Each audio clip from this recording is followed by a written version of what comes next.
Bueno, buenas tardes.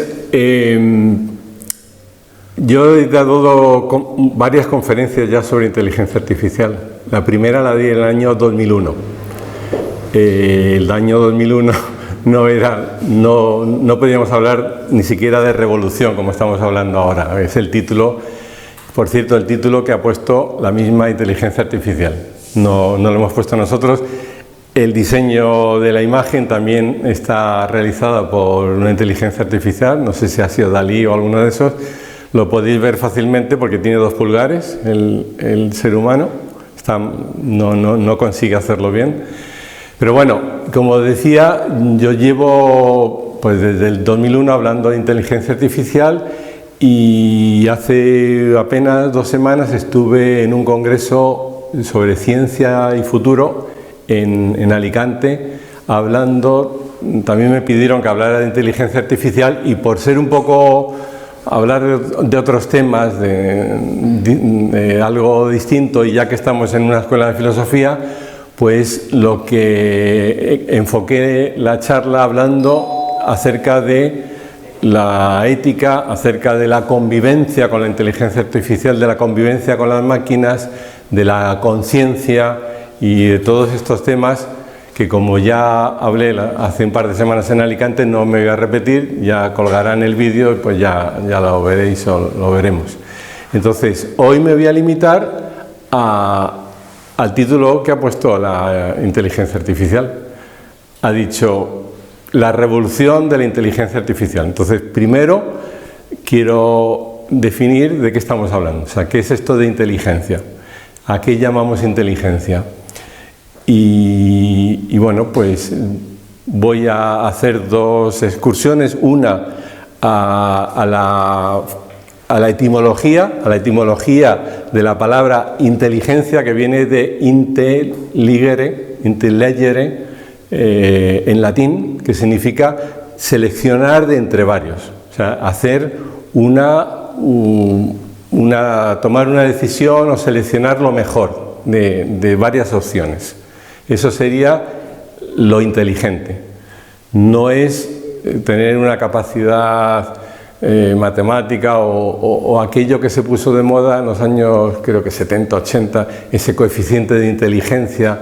Y yo recuerdo que salió aquella asociación que todavía existe, que se llama Mensa, que decía que aglutinaba a aquellos seres humanos, a aquellas personas que tenían más de un 130 de coeficiente de inteligencia. Ese coeficiente de inteligencia estaba medido en base a un reconocimiento de patrones, cálculos matemáticos, palabras, etcétera, etcétera. Eso ya se ha pasado de moda, ya no hablamos de este coeficiente de inteligencia. La inteligencia sería saber escoger, saber distinguir qué es lo mejor. Y os he dicho que una cosa sería en la etimología y otro sería, pues por ejemplo, en la mitología de la India, en la que se nos identifica al ave Hamsa como aquel que es capaz, que tiene despierto el discernimiento, aquel que es capaz de separar el agua de la leche, que es capaz de distinguir aquello que realmente alimenta de lo que no alimenta. Entonces es un concepto así como muy indio, ¿no? Muy, eso sería realmente aquel que está despierto, aquel que tiene una capacidad superior, que está iluminado. Hace un par de semanas tuvimos una charla aquí sobre budismo, acerca del budismo, y sabéis que el Buda era el iluminado, aquel que estaba, que tenía un conocimiento superior, ¿no? Y de hecho, en muchas tradiciones se habla de la mente o de la inteligencia como una especie de chispa mental, de chispa divina, que es lo que hace al hombre un poco superior al resto de los animales, que tiene ya una capacidad superior de conocimiento. Vale, eso sería inteligencia. ¿Y qué es la inteligencia artificial? Pues simplemente tratar de imitar el comportamiento humano inteligente, tratar de hacer con una máquina algo que se comporta inteligentemente, o que podríamos decir que es inteligente. El ejemplo típico que pondríamos sería el famoso test de Turing, de este Alan Turing, que fue un matemático del siglo pasado, inglés. Ha salido en varias películas de hace 10-15 años, y entonces él ideó un sistema de poder detectar si realmente una máquina era inteligente o no. ¿Cómo hacía? Pues con una prueba basada en una conversación con alguien. No sabía si estabas conversando con un ser humano, con una máquina o con qué. Y entonces, si esa respuesta, si ese diálogo que ibas teniendo con ese otro ser o esa máquina, si te parecían realmente humanas, es que estabas con algo inteligente. Bueno, pues todo esto como veis, este test está basado en la capacidad de conversación, que es lo que ha puesto de moda recientemente pues los sistemas GPT o transformadores de lenguaje natural preentrenado, etcétera, etcétera, ¿no? Entonces, todo esto, estos sistemas están basados en poder conversar y poder aparentar ser alguien humano, ¿no? Bueno, la inteligencia realmente es algo exclusivamente humano, o podríamos decir que a lo mejor, yo qué sé, los animales son inteligentes, tienen un comportamiento inteligente. Pues bueno, todos aquellos que tengáis una mascota en casa os diréis, no, es que yo le hablo y parece que me entiende y me mira y comprende y realmente pues parece tiene un comportamiento inteligente. Sobre todo las aves y los mamíferos, sobre todo los mamíferos, parece que tienen un comportamiento inteligente. Los mamíferos, yo qué sé, por ejemplo, cuando una manada de leones o de leonas, normalmente son leonas, intentan cazar a una presa, no van a por cualquiera de la manada, sino que van de manera inteligente a aquel que es más débil, más lento o mayor, que no puede saltar, que no puede escapar. Entonces dirían, bueno, pues realmente están haciendo un comportamiento inteligente. Pero podríamos decir, ¿y son conscientes de ello? ¿Tienen conciencia? Y bueno, pues ahora los tecnólogos nos dirían, ¿y qué más da? Realmente es lo mismo que podríamos decir a las máquinas, se comportan inteligentemente y diríamos, no tienen conciencia. Bueno, pero al menos parece que o sea, su comportamiento, no sabemos si tiene inteligencia, pero su comportamiento sí que es inteligente, ¿vale? Entonces eso sería la introducción de qué es la inteligencia. En cuanto a inteligencia artificial, pues habitualmente se habla de tres tipos de inteligencia. Una primera, que sería la inteligencia artificial, que se llama débil, que está centrada en una única función. Y esto, estamos rodeados completamente de inteligencia artificial por todas partes, desde los buscadores de internet yo qué sé, en los programas de televisión que nos va diciendo un algoritmo qué es lo que nos puede gustar, o en las compras online nos dice qué otras cosas nos interesan. Todo eso está entrenado con inteligencia artificial. Está hecho para unipropósito, solamente para esa única tarea. Por eso se llama inteligencia artificial débil. Eso ya estamos rodeados, como os he dicho, de todo ello, de todo este tipo de inteligencias, y ni nos sorprenden, ni nos asustan, Hombre, hay veces que sus resultados pues nos chocan o nos rebelamos contra ellos, sobre todo cuando utilizamos inteligencia artificial para decisiones humanas, tipo de me pido un crédito al banco, me lo conceden, o la tarjeta de crédito se está utilizando fraudulentamente, o me hacen una entrevista de trabajo. En esos temas está más controvertido el uso de inteligencia artificial, y más todavía hay otros usos de inteligencia artificial, por ejemplo, para detectar en qué barrios debe ir más la policía, porque se supone estadísticamente que hay más incidentes, o a qué personas deben vigilarlas más porque posiblemente cometan algún crimen o alguna acción violenta, ¿no?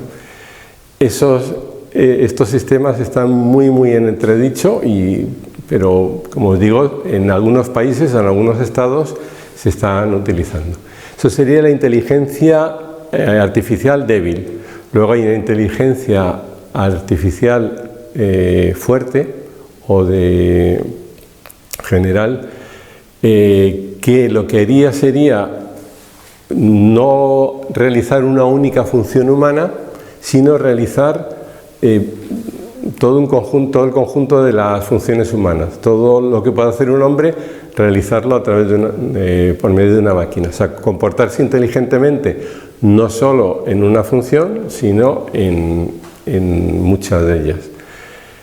A mí esto me recordaba un poco, lo comentaba en la charla de Alicante, me recordaba un poco al concepto que tienen los orientales del maestro. Aquel que es maestro en una disciplina al final es maestro en toda la vida, ¿no? Todo aquel que es un maestro alfarero o un maestro en la fabricación de las espadas en Japón, habéis visto, ¿no?, estos japoneses que fabrican espadas, o el que hace zen o algo así. Entonces, esta gente tiene una maestría que ha sido lograda en una actividad concreta, pero que repercute en toda su vida. Entonces son personas equilibradas, personas éticas, etcétera, etcétera. Eso sería un poco el concepto de la inteligencia artificial general. ¿Se ha llegado a esto? Bueno, pues algunos están un poco lanzando las campanas al vuelo diciendo, pues sí, ya con esto del ChatGPT le preguntas de todo y sabe de todo. De hecho, hace poco leíamos que se ha presentado esta inteligencia artificial a los exámenes de abogacía y de medicina y de no sé cuántas disciplinas más, y en todas había sacado de las 5 mejores notas de todos los seres humanos, creo que era en Estados Unidos, de todo Estados Unidos, pues esta inteligencia artificial sabía de todo. Bueno, eso hay algunos, como os he dicho, que lo defienden, y hay otros que dicen, mira, no, esto olvídate, estamos todavía muy lejos, no hemos llegado todavía a ese nivel. Y habría un nivel más todavía que es lo que se conoce como la inteligencia artificial superinteligente, que esto sería aquella que ya sobrepasa al ser humano, no que está imitando al ser humano, a la inteligencia de los hombres, sino que ya lo sobrepasa en todo. Y, bueno, ya sabemos que hay algunas cosas en las que ya no sobrepasa, y realmente pues estamos viendo que hay cosas que hace muy bien. Bueno, pues esto sería que lo sobrepasa totalmente. Ese momento en el que se consiga una inteligencia artificial que sobrepasa todas las capacidades humanas se conoce así en el mundillo tecnológico como el momento de la singularidad tecnológica, ¿no? La singularidad tecnológica. Pero hay varios, o sea, esto sería en cuanto a los tipos de inteligencia artificial, y hay varias formas de inteligencia artificial. Yo recuerdo de los primeros sistemas que aparecieron de inteligencia artificial, estaban basados se llamaban sistemas expertos. ¿Qué es un sistema experto? Pues si veis, yo qué sé, las instrucciones de cualquier aparato electrónico que compramos, pues tiene un manual de instrucciones bien grande y te dice, pues si quieres cambiar la hora, pon aquí. Si quieres poner por ejemplo una cámara, el zoom, pues le das acá. Si quieres grabar con retardo, esto. Si quieres poner el flash, esto otro. Toda una serie de instrucciones. Eso sería un sistema experto. Tienes la lista de todas las cosas a hacer, todas las instrucciones. Esto es algo muy propio a mí se me ocurre, en Norteamérica. He vivido ahí algún tiempo y recuerdo que todo tenía sus instrucciones, todo estaba perfectamente delimitado. Recuerdo que compramos una escalera y cuando una escalera para subir a pintar la pared o lo que fuera, ¿no? Entonces en la escalera, en el último escalón, ponía un letrero bien grande: no pase usted más allá de este escalón porque no nos hacemos cargo de los efectos que le pueda causar sobrepasar este escalón.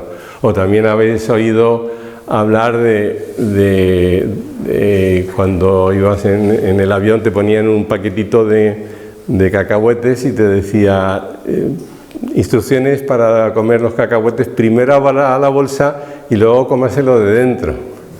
Porque claro, si tú te comes lo de fuera, pues dices, oye, he comprado esto y me he puesto malo, o que he comprado la escalera y me he caído, es vuestra responsabilidad, ¿no? Bueno, pues toda esta broma es para deciros que está basado en instrucciones. Un sistema experto es una colección de instrucciones de qué se puede hacer y qué no se puede hacer.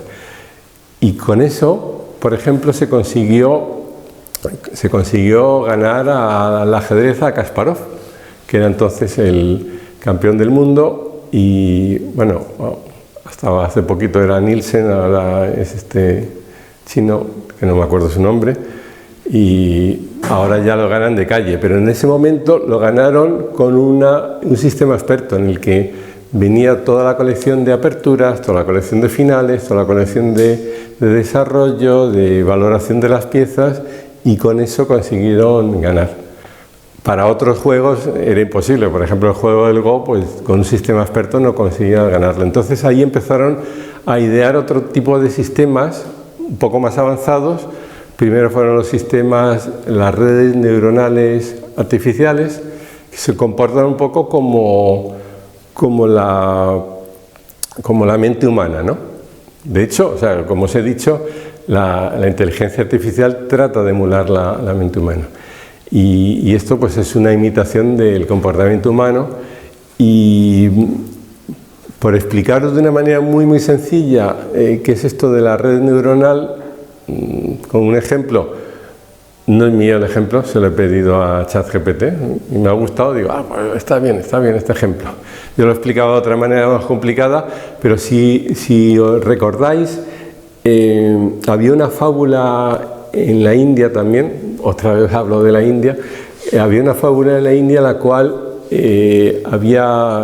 eran 4 personas que tenían los ojos vendados y les ponían delante de un elefante, y entonces uno de ellos tocaba la panza y decía, esto es un muro.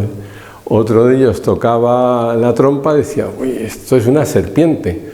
Otro de ellos tocaba una pata y decía, esto es una columna. Y así, ¿no? Cada uno veía una parte de la realidad y no tenía conciencia del todo. Eso es el conocimiento parcial. ¿Qué es una red neuronal? Es simplemente poner en conjunto todos estos conocimientos. Tú vas mandando neuronas, cada una va viendo una cosa, y dice, yo veo por aquí esto, yo veo lo otro, y entonces al poner en conjunto toda esta información y al interactuar, oye, pues, y esto es gris, pero esto de aquí no, es más blanco, aquí hay cerdo, no sé, y así llega a la conclusión de que es un elefante, ¿no? También esto se ha utilizado sobre todo para el reconocimiento de patrones, para reconocer imágenes, para reconocer pues fotografías, ¿no? Bueno, eso sería la red neuronal, y luego apareció los sistemas de aprendizaje automático. Claro, no sé, a mí me preguntaban muchas veces, incluso cuando yo daba esta charla hace 22 años, me decían, bueno, pero el ordenador al final hace lo que le hemos dicho que haga. Digo, o no, porque lo que hace el ordenador es que yo le enseño a aprender. Y entonces él ya aprende solo, aprende automáticamente. Y no hace falta que yo le diga a todo, o sea, como he dicho antes, como en el sistema experto, no hace falta que yo le diga cada uno de los casos que es, sino que, bueno, pues le voy enseñando. Hay dos tipos de enseñanza, la enseñanza reforzada. No me quiero meter mucho en lío, pero el entrenamiento reforzado y el no reforzado. En el reforzado, pues tú le vas diciendo, oye, que te voy a enseñar una foto de un gato, pues este blanco, este gris, este negro, este más grande, este más pequeño, este de otra raza. Y entonces al final, como tú le vas reforzando, le vas encaminando, él aprende lo que es un gato. El aprendizaje no reforzado pues sería, por ejemplo, pues le das un puzzle y le vas dando piezas y dice, pues mira, yo no sé qué va a salir de aquí, pero tú vete a ver cuál encaja, cuál encaja en otra. Entonces hacen millones de pruebas y dice, pues mira, al final compone el puzzle. No sabe lo que está haciendo, pero ha hecho el puzzle. Eso sería el aprendizaje no reforzado. Bueno, pues como os decía, para una máquina, a una máquina no el salto cualitativo está no en enseñarle qué es lo que, o sea, todas las instrucciones, sino que aprenda solo y que aprenda automáticamente. Y entonces, de hecho, así es como funcionamos los seres humanos.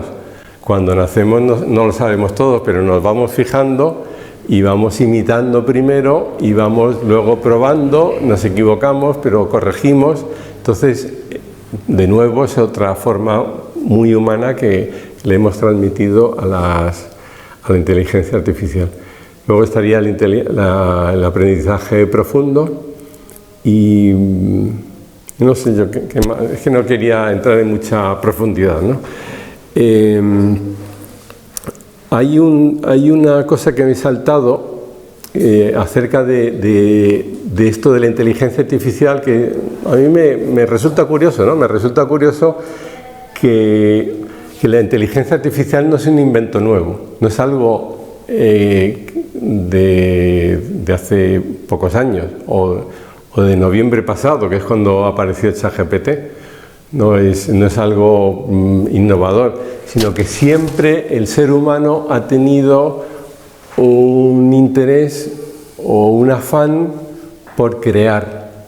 En muchas tradiciones, pues mira, antes he hablado también de Grecia, ¿no? Pues en Grecia había muchos intentos de crear seres autónomos, o sea, imitar un poco a la creación por parte de los dioses, pues sí, hacerla a los seres humanos. Por ejemplo, está el caso de Galatea, ¿no? de Pigmalión, que crea Galatea, que es una estatua de mármol y que le da vida y que, bueno, pues tiene vida propia, ¿no? O en el caso de la tradición hebrea, pues está el mito del golem, o golem, que es como un ser creado, un ser de barro, el cual le insuflas inteligencia, pues al igual que en el Génesis se nos cuenta que Dios creó al ser humano del barro, ¿no? Pues esto sería lo mismo. ¿Qué ocurre con todas estas leyendas, todos estos mitos, historias, cuentos? Porque aquí tenemos también tenemos la leyenda el cuento de Frankenstein, o incluso el de Pinocho de Geppetto.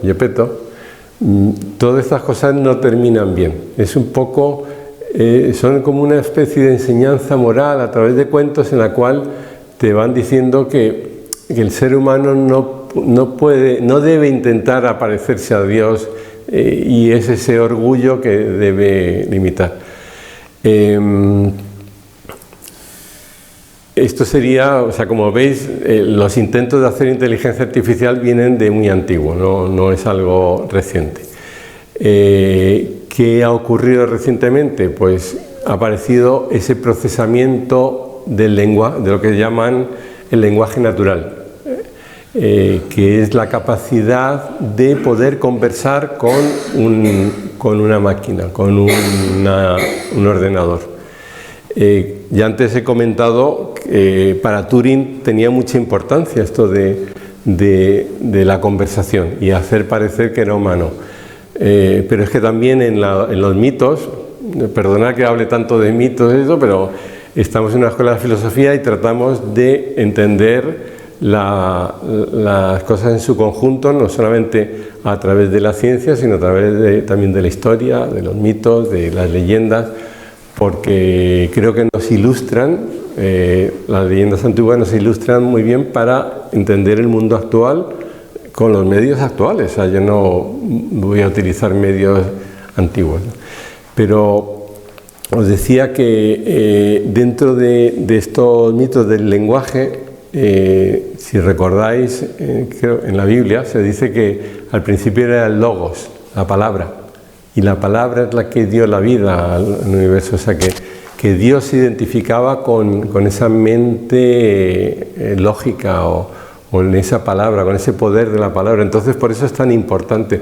La capacidad de la palabra es algo netamente humano. O sea, ningún otro animal tiene esa capacidad, no tiene ese lenguaje. Tienen algunos, usan algunos signos o algunos símbolos, pero no tiene esa capacidad estructurada y lógica como tiene nuestro lenguaje humano. Y entonces, cuando vemos que una máquina, como ha ocurrido con este ChatGPT, cuando vemos que conversa con nosotros y que es capaz de seguirnos la conversación, bueno, no solamente ChatGPT, también los que tenéis, usáis Siri o el Google, no lo quiero decir porque a lo mejor a alguno le salta el teléfono, el OK Google o el Alexa y todo esto, pues ya tienen esa capacidad de poder dialogar con nosotros.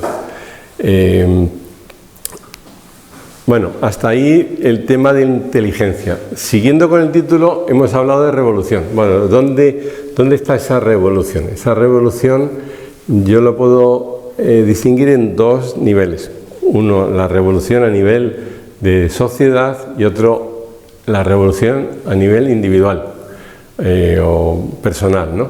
En cuanto a la sociedad, ¿por qué la inteligencia artificial puede ser una revolución? Pues porque, como hemos dicho en la introducción, es un cambio, un enorme cambio en nuestra forma de acercarnos al conocimiento, en nuestra forma de acercarnos a tareas que hasta ahora hacíamos exclusivamente los seres humanos. Entonces, si ahora hay unas máquinas que las hacen, pues eso nos está un poco descolocando. Esta revolución, este cambio, viene porque al utilizar la inteligencia artificial, al utilizar estas máquinas, pues podemos tener una cierta aversión y podemos tener un cierto miedo a perder nosotros el control. De hecho, o sea, esto no es algo nuevo, no es algo que haya ocurrido ahora nada más, sino que desde hace ya mucho tiempo, y creo que Chema hablará en la próxima charla sobre ello, pues hubo revoluciones durante la revolución industrial en contra de la tecnología y de estas máquinas que estaban quitándonos el trabajo o en los telares y que iban a reemplazar al ser humano. Entonces, eso causó que en Inglaterra, por ejemplo, se quemaran muchas fábricas o se destruyeran todos estos telares automáticos porque decían que eran malignos y nos iban a mandar a todos a la ruina, porque la gente ya no iba a tener necesidad no iban a ser necesarios para el trabajo. Claro, dices, pues esto de las máquinas pueden trabajar 24 horas, no piden aumento de sueldo, no piden permisos, no necesitan parar para comer, no protestan, pues dices, estamos en desventaja. O sea, es una revolución social. Si nos comparamos con las máquinas, lo tenemos crudo, ¿no? Nos pueden quitar. Ese es el miedo que hay ahora en algunos sectores de la sociedad. Hay otros que son más optimistas, dicen, bueno, no es para tanto porque vamos a desarrollar otro tipo de trabajos más creativos, o va a haber gente que se dedique a programar las máquinas o a mantenerlas, y ellas en realidad lo que nos están quitando es de todo ese trabajo que es más repetitivo y más pesado o peligroso también, ¿no? O sea, tenemos ahí esas dos opiniones contrastadas, ¿no? En cuanto a la revolución. También hay otras consecuencias que socialmente pues nos preocupan, ¿no? Por ejemplo, la inteligencia artificial puede ser entrenada y puede tomar decisiones mucho más sopesadas, mucho más inteligentes que nosotros.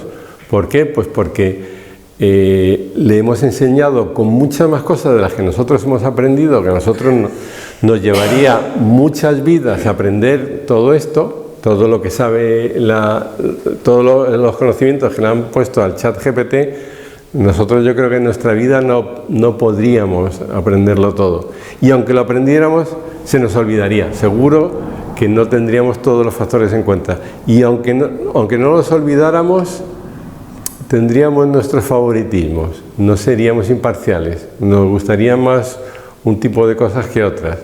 Entonces, frente a eso, la máquina conoce más, no olvida nada, puede ser más neutral, si la programamos así, puede ser más neutral si la hemos entrenado bien, si la hemos programado bien, y entonces, pues claro, ¿y para qué estamos nosotros entonces, no? Si hace muchas cosas mejor que nosotros. De hecho, el miedo está en que, yo qué sé, por ejemplo, está demostrado que conducen mejor que lo que conducimos nosotros. Sí, ha habido algún accidente, ¿no? Y han salido noticias, ha atropellado, el coche de Google ha atropellado a una señora que atravesaba la calle. Bueno, son excepciones. ¿Cuántos muertos hay al día en accidentes de coche? Entonces está demostrado que si todo esto lo manejaran las máquinas, no se eliminarían todos los accidentes, pero habría muchísimo menos. Realmente el problema no es este, y el problema por el cual todavía no tenemos coches autónomos no es eso. El problema realmente está en quién es responsable de cuando ocurre un accidente. Pero eso es otro tema que ya se nos sale de la charla y no quiero perderme con ello. Pero a donde quería llegar es que si la inteligencia artificial es capaz de tomar mejores decisiones que nosotros, pues podríamos decir, bueno, pues mira, a la larga ellas podrían gobernar, ¿y por qué no? Porque lo van a hacer mejor que nuestros políticos. Hombre, difícil no es, pero bueno, podrían hacerlo mejor, ¿no? Y entonces, ¿dónde está el miedo? Esto nos hemos reído todos, ¿no? Pero realmente nos da miedo que las máquinas nos controlen.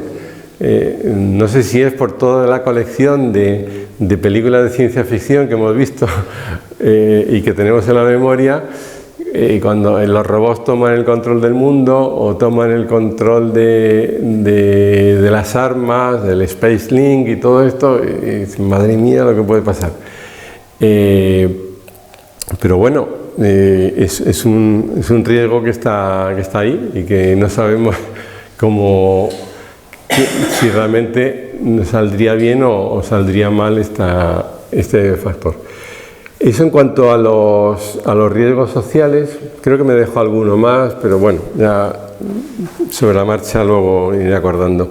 En cuanto a los riesgos individuales, pues claro, está claro que si utilizamos la inteligencia artificial para hacer cosas que hacemos habitualmente, pues no estamos ejercitándonos en ese tipo de tareas. O sea, esto está muy claro, ¿no? Físicamente, si yo estoy todo el día sentado, no estoy ejercitando mis piernas.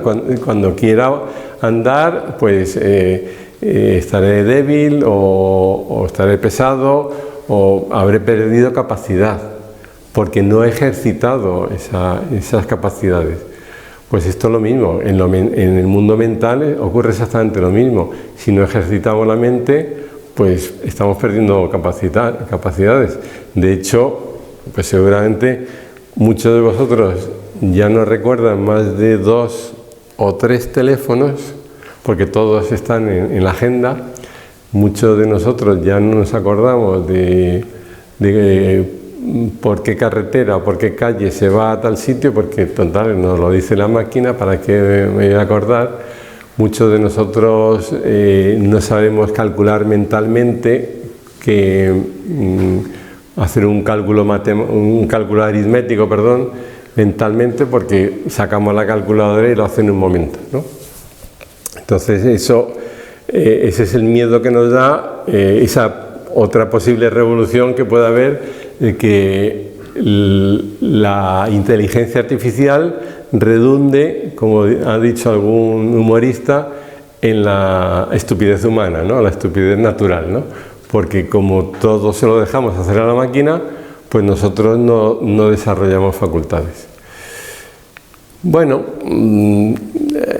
algo de razón tienen, no sé, nosotros utilizamos muchas herramientas o muchos inventos o útiles físicamente. Yo qué sé, por ejemplo, la polea es uno de los inventos más antiguos del mundo. Pues gracias a la polea no necesitamos ejercitar tanta fuerza para levantar un peso. Con una polea levantamos un peso que no podríamos, y dice, bueno, entrénate, hazte más fuerte, haz pesa, haz flexiones y así lo podrás levantar tú. Dice, bueno, ya, pero... O por ejemplo las gafas. Yo no podría ver allí al fondo sin gafas porque tengo un problema físico, o sea, de una miopía, y gracias a las gafas pues puedo ver. Entonces eso lo tenemos completamente asumido, pero ¿qué pasa? Que las cuestiones mentales son distintas, las herramientas mentales nos dan más miedo. Claro, ya he dicho antes que la mente era algo que estaba sobrevalorado en nuestra sociedad, y entonces todo lo que sea mental nos parece muy humano y que es algo que no debemos dejar en manos de otros, ¿no? Y que no debemos perder.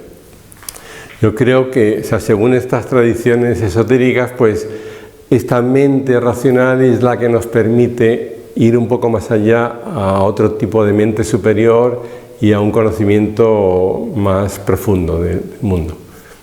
Entonces, bueno, pues puede ser una revolución, pero deberíamos tratar de utilizar la inteligencia artificial no para perder facultades, sino para llegar un poco más lejos en aquellas cosas que no podemos conseguir, como os he dicho, con las gafas o con la polea, ¿no? Por ejemplo.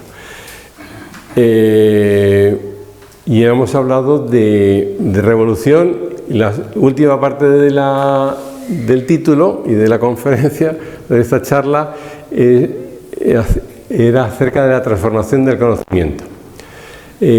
¿Cómo está transformando nuestra forma de conocer la inteligencia artificial? ¿En qué cosas está cambiando el mundo? Bueno, pues primero que tenemos un elemento que nos puede ayudar, que sabe de todo, mucho más que todos nosotros, y que lo podemos utilizar para nuestra conveniencia. Pero realmente el que haya un elemento externo que sea muy capaz, a mí no me transforma. O sea, una cosa es el conocimiento y otra cosa es la sabiduría. No es lo mismo conocer muchas cosas, de tener todo un libro. No sé si recordáis ese cuento que contaba, o esa historia que contaba Platón en el Fedro, acerca de cuando le dicen los sacerdotes de Sais: oye, pues mira, aquí Tot ha inventado la escritura. Esto es un invento fabuloso, porque ya todo lo podemos escribir y ya todo el conocimiento lo tenemos aquí a mano. Entonces, sorprendentemente, Solón le dicen, mira, perdona, Solón le dicen, oye, que no, que es que esté todo por escrito te va a dar la impresión de que lo sabes todo, pero realmente el conocimiento tiene que ser transformador, te tiene que cambiar, tienes que interiorizarlo, tiene que servirte como experiencia. No puedes, o sea, de nada sirve el conocimiento si no es práctico, si no lo llevas a tu vida diaria, si no te transforma. De nada sirve que el ChatGPT lo sepa todo si a mí no me aporta nada, si a mí no me aporta una mayor profundidad espiritual, una mayor profundidad, una mayor sabiduría. Entonces, sí, está transformando la forma de conocimiento, pero vamos a utilizar, o deberíamos utilizar, la inteligencia artificial para ayudarnos en las tareas que son más repetitivas, las que son más rutinarias, las que se pueden automatizar, las que se pueden simplemente, oye, pues mira, le meto aquí toda la biblioteca y ya le digo, oye, resúmeme esto o cuéntame esto otro. Para esas cosas es fabuloso. Pero hay otro tipo de cosas, como pueden ser todo lo relacionado con la empatía, con los sentimientos, antes he hablado al principio de la definición de inteligencia, y os he mencionado ese coeficiente de inteligencia que es anecdótico, pero no he mencionado esa inteligencia emocional, que también a través de los escritos de Goleman se puso un poco de moda hace 20 o 30 años, porque la inteligencia no es solamente racional, no es algo puramente mecánico, calculador, sino que es también algo, la inteligencia precisa de una empatía, una relación con el entorno, una relación con los demás, una capacidad de experimentar y de transformarnos. Y eso es realmente para lo que nos puede servir la inteligencia artificial. Entonces yo lo que abogo más allá, o sea, no he querido hablar ni de ética, ni de sentimientos, ni de conciencia, ni del bien y el mal. Si queréis luego en las preguntas tocamos estos temas, pero yo quiero que os quedéis con este poco mensaje final. Vamos a tratar de que utilicemos la inteligencia artificial como una herramienta que no sustituya nuestras capacidades más humanas, sino que las potencie, que nos ayude a tomar mejores decisiones y a conocer más nuestro entorno y la naturaleza, y conocer el cosmos, ¿no? Y bueno, pues hasta aquí era lo que os quería contar, y he acortado bastante la charla, pero espero que me hagáis preguntas, o bien aquí o luego salgamos al patio a seguir charlando sobre ello. Muchas gracias.